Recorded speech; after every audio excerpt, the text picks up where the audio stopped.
ମାୟାପୁର ଗାଁର ଗୋଟିଏ ବଡ଼ ଜଙ୍ଗଲରେ ବଣୀ ଚଢ଼େଇ ଦମ୍ପତି ଗଛରେ ବସା କରି ରହୁଥିଲେ।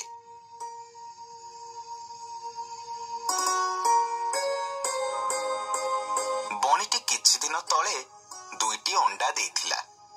ନିଜର ପିଲାମାନଙ୍କୁ ଏ ଦୁନିଆକୁ ଆଣିବା ପାଇଁ ଦୁଇ ଜଣ ବହୁତ ଖୁସି ଥିଲେ। ଦିନେ ବାପା ବଣୀ ମା ବଣୀକୁ କହିଲା, ଜାଣିଛୁ ବଣୀ, ମୁଁ ଆଜି ବହୁତ ଖୁସି। हाँ हाँ, ମୁଁ ବି ଆଜି ବହୁତ ଖୁସି। ଠାକୁର ଏତେ ଦିନ ପରେ ଆମ କଥା ଶୁଣିଛନ୍ତି।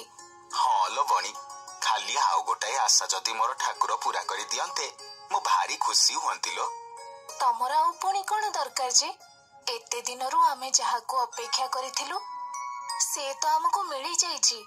ତୋ କଥା ଠିକ ଯେ, ହେଲେ ମୁଁ ଚାହୁଁଛି ଏଇ ଅଣ୍ଡାରୁ ଆମର ପୁଅ ଛୁଆ ଜନ୍ମ ହଉ। ପୁଅ ଛୁଆ ଜନ୍ମ ହେଲେ ବଂଶକୁ ସମ୍ଭାଳିବେ। ମୁଁ ତାଙ୍କ ସହ ବୁଲିବି, ଖେଳିବି। ବୁଢା ବୟସରେ ବି ସେମାନେ ମୋର ଆଶ୍ରା ହେବେ। ତୁମେ ଯାହା କହୁଛ କୁହ ପଛେ, ମୋର କିନ୍ତୁ ପୁଅ ଝିଅ ଯାହା ଜନ୍ମ ହେଲେ ବି ମୁଁ ଖୁସି ହେବି। ପୁଅ ହେଲେ କେତେ, ଝିଅ ହେଲେ କେତେ, ସେଥିରେ ମୋର କିଛି ଯାଏ ଆସେ ନାହିଁ। ନାଇଁ ବଣୀ, ମୁଁ ଚାହୁଁଛି ଯେ ଆମର ପୁଅ ଛୁଆ ହିଁ ଜନ୍ମ ହୁଅନ୍ତୁ। କିଛି ଦିନ ଗଲା, ବଣୀର ଅଣ୍ଡାରୁ ଦୁଇଟି ଝିଅ ବଣୀ ଛୁଆ ଜନ୍ମ ହେଲେ। ଛୁଆ ଦୁଇଟାଙ୍କୁ ଦେଖି ମା ବଣୀ ଯେତିକି ଖୁସି ହେଲା, ବାପା ବଣୀ ସେତିକି ମନ କଷ୍ଟ କଲା। ସେ ମା ବଣୀକୁ କିଛି ନ କହି ବସାରୁ ଉଡ଼ି ଚାଲି ଯାଇ କୋଇଲି ପାଖରେ ପହଞ୍ଚିଲା। କୋଇଲି ବାପା ବଣୀକୁ ଦେଖି କହିଲା, ଆରେ ବଣୀ ଭାଇ, ତମେ ଏଠି କଣ କରୁଛ?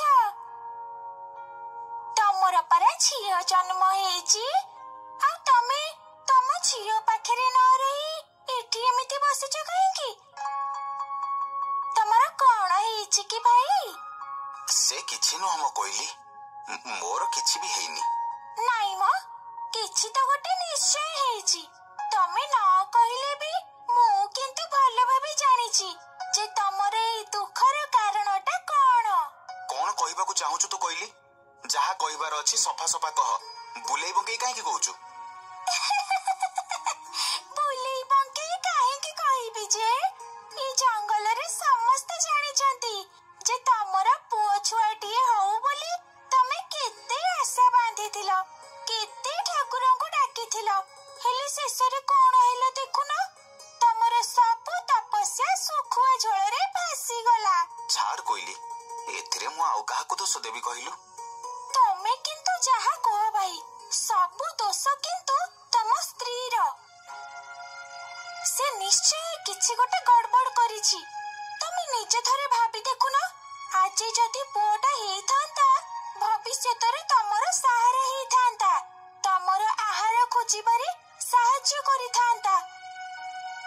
ଏ ଝିଅ ତମକୁ କଣ ବା କୋଉଥିରେ ଆଉ ସାହାଯ୍ୟ କରିବେ? ତାହେଲେ ମୁଁ ଏବେ କଣ କରିବି କୋଇଲି? ମୋର ତ ସେ ବସାକୁ ଆଉ ଫେରିବାକୁ ବି ଇଚ୍ଛା ହଉନି। ତୁମେ କଣ କହୁଛ ବଣୀ ଭାଇ? ତମେ କାହିଁ ନିଜ ବସାକୁ ଛାଡି ବାସ ରହି ବୁଲିବ? ତାହେଲେ ମୁଁ ଏବେ କଣ କରିବି ମତେ କହ। ତମେ ଯଦି ଖରାପ ନ ଭାବିବ, ତେବେ ମୁଁ ଗୋଟେ ଉପାୟ ଦେବି। କି ଉପାୟ? ତମେ ତମ ସ୍ତ୍ରୀ ଓ ସେଇ ଝିଅ ଦୁଇ ଜଣଙ୍କୁ ତମ ବସାରୁ ବାହାର କରିଦିଅ। ତୁ ଠିକ କହିଛୁ କୋଇଲି, ମୁଁ ସେଇଆ ହିଁ କରିବି। ଏବେ ବଢିଆ ମଜା ହବ। ମା ଝିଅ ତିନି ଜଣ ଏବେ ବାସହରା ହେଇ ଏ ଡାଳ ସେ ଡାଳ ଘୁରି ବୁଲିବେ। ଭାରି ମଜା ହବ। କୋଇଲି କଥାରେ ପଡି ବାପା ବଣୀ ବସାକୁ ଗଲା, ଆଉ ମା ବଣୀ ଆଉ ତାର ଦୁଇ ଝିଅଙ୍କୁ ବସାରୁ ବାହାର କରିଦେଲା। ବସାରୁ ବାହାରି ଯାଇ ମା ବଣୀ ଆଉ ଗୋଟାଏ ଗଛକୁ ଉଡିଗଲା। ସେଠି ପହଞ୍ଚି ସେ ଆଉ ଗୋଟାଏ ବସା ତିଆରି କଲା, ଆଉ ସେଠି ନିଜର ଦୁଇଟି ପିଲାଙ୍କ ସହ ରହିଲା। ସମୟକ୍ରମେ ପିଲା ଦୁଇଟି ବଡ ହେଇଗଲେ। ଦିନେ ବଣୀ ଆହାର ସନ୍ଧାନରେ ବାହାରିଲା ବେଳେ ତାର ଗୋଟିଏ ଝିଅ ତାକୁ କହିଲା, ମା, ଆଜି ତୁମେ ଆଉ ଆହାର ସନ୍ଧାନରେ ଯାଅନି ମା। କିନ୍ତୁ କାହିଁକି? ମୁଁ ଯଦି ଆହାର ପାଇଁ ନ ଯିବି ତାହେଲେ ତୁମେ ମାନେ ଖାଇବ କଣ? ଆମେ ବଞ୍ଚିବା କେମିତି? ଓହୋ ମା, ତମେ ଅଯଥା ଚିନ୍ତା କରୁଛ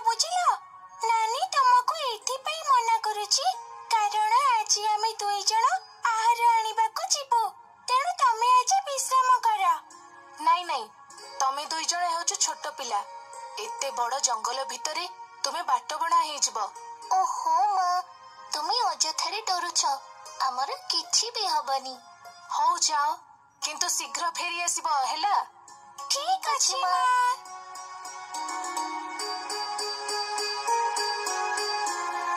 ସେପଟେ ବାପ ବଣି ବୁଢା ହେଇଯାଇଥିଲା। ବହୁତ କଷ୍ଟରେ ସେ ଆହାର ଯୋଗାଡ଼ କରୁଥିଲା ଆଉ ଖାଉଥିଲା। ଦିନେ ଆହାର ଖୋଜିବା ପାଇଁ ଘୁରି ବୁଲୁଥିବା ବେଳେ ହଠାତ୍ କୋଉଠୁ ଗୋଟାଏ ଡାଳ ଆସି ତା ମୁଣ୍ଡ ଉପରେ ପଡିଲା ଆଉ ତା ମୁଣ୍ଡ ଫାଟି ଜୋରେ ରକ୍ତ ବହିଲା। କଷ୍ଟ ସହି ନ ପାରି ବାପା ବଣି ବହୁତ ଜୋରେ ଚିତ୍କାର କଲା, ବଞ୍ଚାଅ ବଞ୍ଚାଅ। ଆରେ, ସେପଟୁ କାହାର ଚିତ୍କାର ଶୁଣା ଯାଉଛି ନା କଣ? ହଁ ନାନୀ, ମୁଁ ବି ସେଇ ଚିତ୍କାର ଶୁଣି ପାରୁଛି। ଚାଲ ଆମେ ଯାଇ ସେଠି ଦେଖିବା। ହଁ ହଁ, ଚାଲ ଚାଲ। ସେମାନେ ଶେଷରେ ଯାଇ ବାପା ବଣି ପାଖରେ ପହଞ୍ଚିଲେ ଓ ତା ମୁଣ୍ଡରୁ ରକ୍ତ ବାହାରୁଥିବାର ଦେଖି କିଛି ଚେର ମୂଳି ଆଣି ତାର ଉପଚାର କଲେ।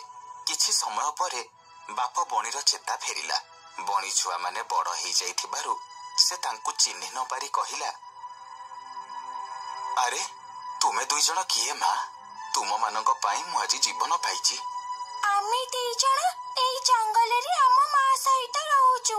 ଆହାର ପାଇଁ ଯାଉଥିଲା ବେଳେ ଆପଣଙ୍କ ଚିତ୍କାର ଶୁଣି ଏଠିକି ଆସିଲୁ। ସେପଟେ ପିଲାମାନଙ୍କର ବସାକୁ ଫେରିବାରେ ଡେରି ହବାରୁ ମା ବଣି ବଡ ଚିନ୍ତାରେ ପଡିଲା। କିଛି ସମୟ ପରେ ସେ ତାର ଦୁଇ ଝିଅଙ୍କୁ ଖୋଜିବା ପାଇଁ ବାହାରିଲା। କିଛି ବାଟ ଗଲା ପରେ ବାଟରେ ସେ ଦୁଇଟି ଝିଅଙ୍କୁ ତାଙ୍କ ବାପାଙ୍କ ସହ ଦେଖି ଆଶ୍ଚର୍ଯ୍ୟ ହେଇଗଲା। ବାପା ବଣି ମା ବଣିକୁ କହିଲା, ତମେ ଏଠି କଣ କରୁଛ?